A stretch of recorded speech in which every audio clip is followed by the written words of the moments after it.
Pada pembelajaran kali ini, anak-anak diharapkan mengetahui apa itu pengertian dari teks eksplanasi, apa saja ciri-ciri teks eksplanasi, dan apa saja bagian-bagian dari teks eksplanasi.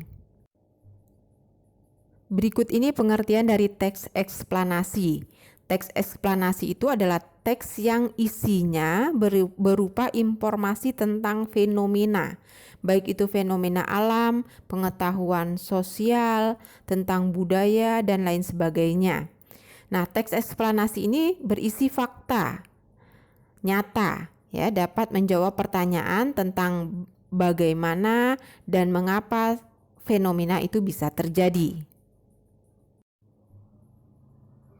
Ciri-ciri teks eksplanasi ada 3. Pertama, teks eksplanasi itu bersifat ilmiah, berdasarkan fakta. Nah, fakta itu berarti kenyataan, bukan hayalan.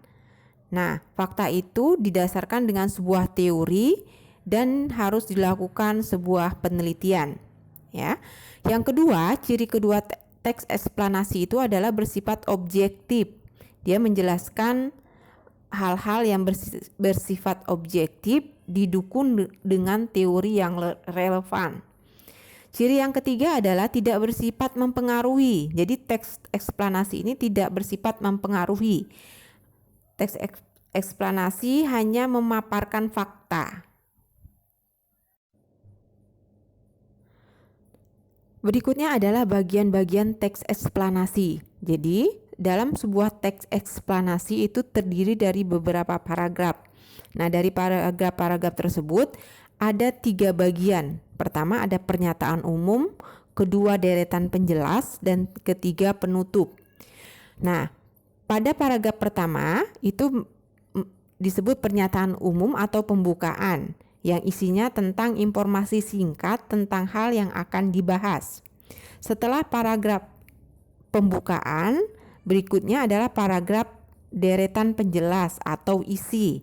Nah, paragraf ini berisi tentang uraian atau penjelasan tentang proses dari suatu peristiwa atau fenomena sebuah peristiwa yang dibahas.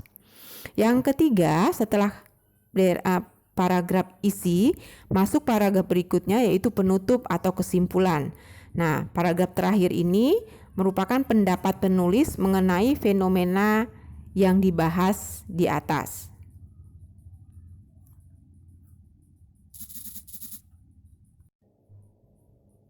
Berikut ini contoh teks eksplanasi tentang fenomena bagaimana gerhana bulan. Ya. Nah, di sini ada 6 paragraf.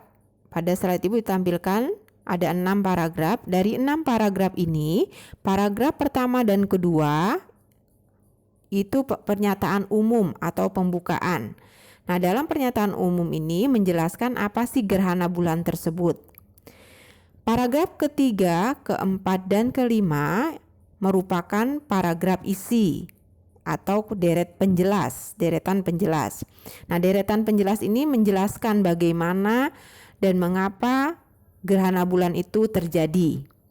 Nah, paragraf terakhir, paragraf ke-6, yaitu paragraf penutup adalah kesimpulan. Kesimpulan berisi bagaimana gerhana bulan itu bisa sampai terjadi.